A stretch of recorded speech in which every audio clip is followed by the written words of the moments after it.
সুপ্রিয় দর্শক মণ্ডলী আসসালামু আলাইকুম, কেমন আছেন সকলে? আশা করি সকলে ভালো আছেন। দেখেন আমাদের মুরগি এখন বর্তমান খাবার খাচ্ছে। তো দেখেন এই যে পানির পাত্র, এটা খাবারের পাত্র, এটা পানির পাত্র, এটা খাবারের পাত্র। দেখেন এই যে এখানে দেখেন মুরগি কিন্তু খাবার খাচ্ছে, মাশাআল্লাহ খুব সুন্দরভাবে খাবার খাচ্ছে।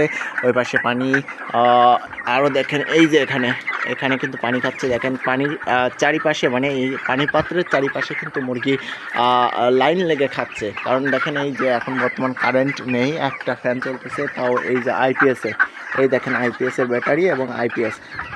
আর এইটাতেই অনলি একটা বর্তমান ফ্যান চলতেছে। কারেন্ট গেছে অনেক সময়ই হয়েছে, তো জানি না কারেন্ট কখন আসবে। কারেন্ট আসলে আমাদের মুরগিগুলা খুব সুন্দরভাবে থাকতে পারবে।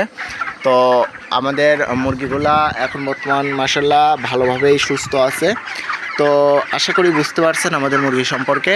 তো আজকে এ পর্যন্ত, দেখা হচ্ছে পরবর্তী ভিডিওতে। ততক্ষণ ভালো থাকবেন, সুস্থ থাকবেন। তো আমাদের মুরগিগুলার ভিডিও প্রতিনিয়ত দেখতে অবশ্যই আমাদের পাশে থাকবেন। আজকে পর্যন্তই, দেখা হচ্ছে পরবর্তী ভিডিওতে। ততক্ষণ ভালো থাকবেন, সুস্থ থাকবেন। আল্লাহ হাফেজ।